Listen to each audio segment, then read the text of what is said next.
ルパン三世、世界的怪盗として名を刻んだ人物だが、大胆不敵な手口と軽妙な生き方の裏に選択と変化の積み重ねがある。それでは聞いていきましょう。奴は盗む。だが、それはただ奪うという意味ではない。目に見える価値だけでなく、その場の流れごと持っていく。気づいた時には何も残っていない。そんなやり方をする男だが、最初からそうだったわけではない。幼い頃のルパンは祖父の影を追う少年だったが、まだ自分の道をつかみきれずにいた。家に残る古い道具の中で何かに触れた時、言葉にできない感覚が心の奥に残っていく。祖父ルパン一世の名は重く、だが少年にとっては遠い存在で、それで餅の中に何かが流れているとされる。そんな曖昧な感覚が芽生えていく。幼少期の彼は静かで観察する癖が強く、周囲の大人をよく見ていたが、その目はどこか冷静だった。学校では目立たず、だが人の動きを読む力が鋭く、教師の癖を見抜きながら退屈な日々を過ごしていく。ある日、古い金庫を見つけ、興味本位で触れた瞬間、内部構造の音が妙に心地よく、その感覚が忘れられなかった。金属の響きの中で自分の中の何かが動き出し、少年は初めて開けてみたいと思った。その衝動は危険で、だが彼にとっては自然で、誰にも言えないまま心の奥に沈んでいく。成長するにつれ、彼は世界の広さを知り、祖父の名が持つ重圧を少しずつ理解していく。だが同時にその名が示す自由さにも惹かれ、少年の胸に奇妙な期待が生まれていく。10代の頃、奇妙な期待が生まれていく。その精密さと美しさに心を奪われていく。盗みは乱暴ではなく、むしろ芸術で、その世界観に深く魅了された。初めて錠前を開けた夜、彼は震えながらも自分の中の才能を感じ、同時に恐れも覚えていた。俺はいける。その言葉の裏には理由のない確信と少しの不安が混ざっていた。そこから彼は静かに歩き始める。やがて彼は世界を旅するようになり、各地の技術者や怪盗の噂を追いかけていく。その旅の中で彼は多くを学び、盗みの哲学を自分の中に積み上げていく。盗む理由は金ではなく技術の研鑽で、その姿勢が若き日の彼を形作る。ある国で出会った老人が、盗みは心を読む行為だと語り、その言葉が彼の胸に深く刺さった。心を読むという発想は彼の観察力と結びつき、盗みの精度をさらに高めていく。だが旅の途中、彼はある事件に巻き込まれ、自分の未熟さを痛感していく。罠に落ち、逃げ場を失い、死を覚悟した瞬間、彼は初めて恐怖を知った。その状況の中で彼は不思議と笑っていた。追い詰められているはずなのに、どこか冷静に自分を見ていた。ここか。その一言で頭の中の流れが切り替わる。恐怖と同時に余裕が生まれていく。そこから彼は一つの答えにたどり着く。速さではない、技術でもない。本当に必要なのは余裕だった。この気づきが彼を大きく変えていく。それ以降の彼は焦らなくなる。先に動かなくなる。相手の流れを読み、その中に自分の間を作る。その変化が彼の盗みを変えていく。この頃から彼の名は少しずつ広まり、若き怪盗として注目され始めた。だが名が広まるほど危険も増え、彼は常に追われる側として生きていく。そんな状況の中でも彼はどこか楽しんでいた。追われることを嫌うのではなく、むしろ利用していた。追ってこいよ。その軽い一言の裏に計算がある。追われることで自分の精度を上げる。その感覚が彼の中に根付いていく。そんな中で彼はある人物と出会う。次元大介である。無口で無駄を嫌う男。その銃は迷わない。最初は距離があったが、互いの動きを見るうちに言葉はいらなくなる。そこに信頼が生まれる。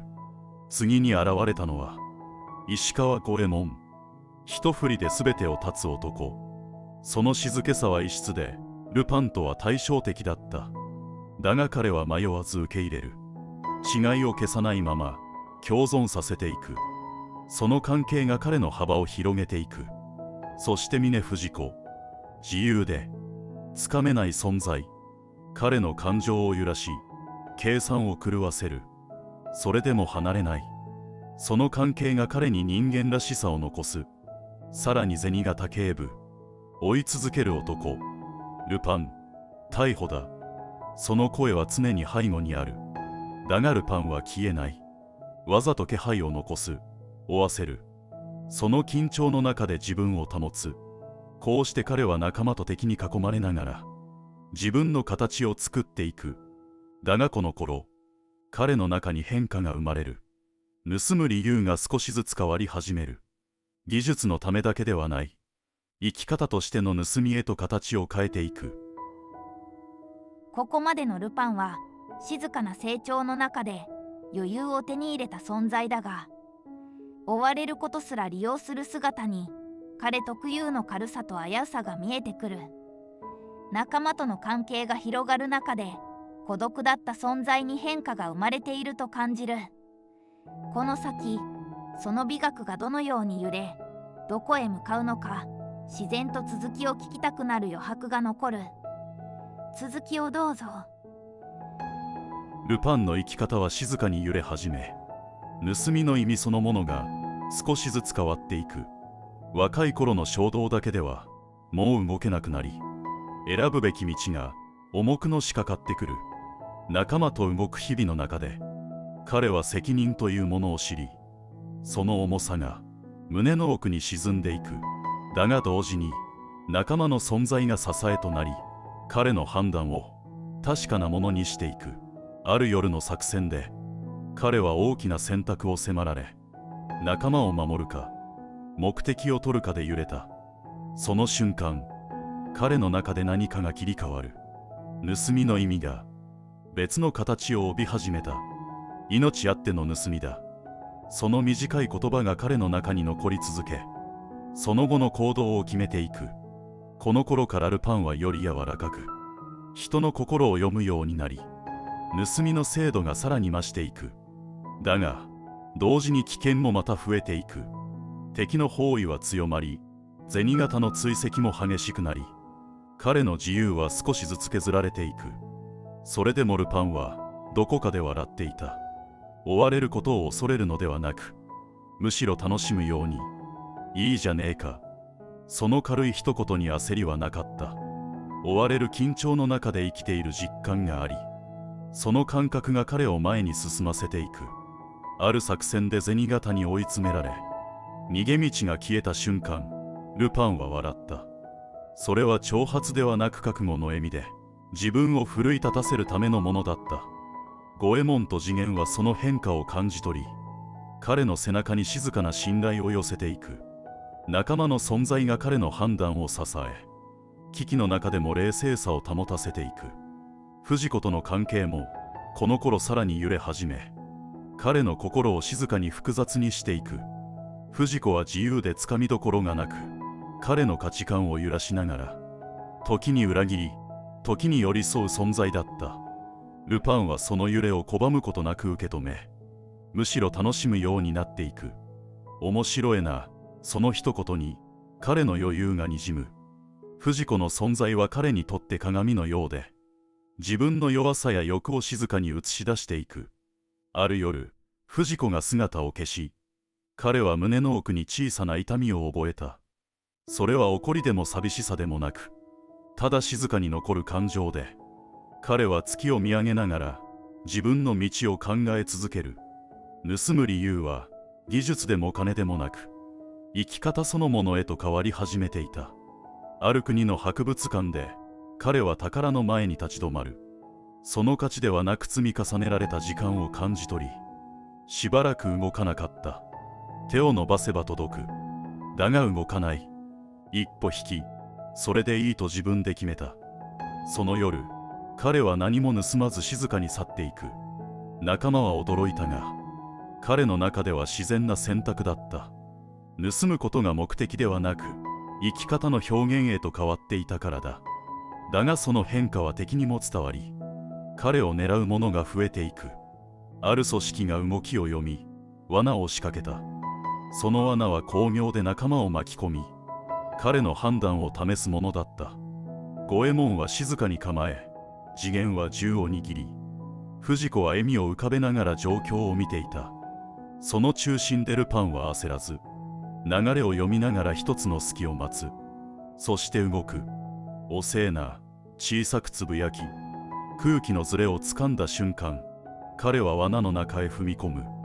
敵の糸を崩し、一瞬で形を変える。それは若い頃の衝動ではなく、積み重ねた経験と覚悟が生んだ動きだった。包囲を抜け、仲間を逃がし、彼らは夜の街へ消えていく。その夜、ルパンは焚き火の前に座り、仲間の声を聞いていた。次元はタバコをくゆらせ、五右衛門は刀を磨き、藤子は遠くを見ている。その静かな空気の中で、彼は確かに感じていた。自分が変わったことを。盗みは技術ではない。選択だ。その選択が自分を形作り、だがその裏には常に危険があり、彼はそれを受け入れていく。ある日、銭形が目の前に現れる。距離は近く、逃げ場は少ない。だがルパンは笑った。遅えよ、とっつぁん。その軽口の裏で、すでに動いている。銭形は叫びながら追い続ける。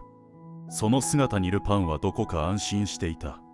追われることで自分の位置を知り、生きている実感が深まっていく。ある作戦で彼は再び選択を迫られる。仲間を守るため、自分を犠牲にする覚悟。その瞬間、彼の中で答えが定まった。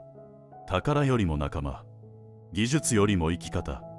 その価値観が彼を導き、作戦は成功し、仲間は無事だった。彼は静かに空を見上げる。そこには、以前とは違う色が広がっていた。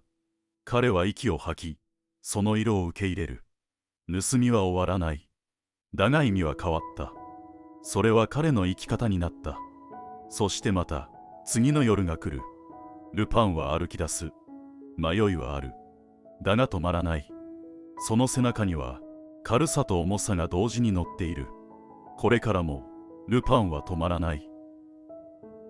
ここまでのルパンは揺れながらも自分の美学を選び続けてきた存在だが、仲間と敵、そして選択の中でその生き方がより深く形作られていく。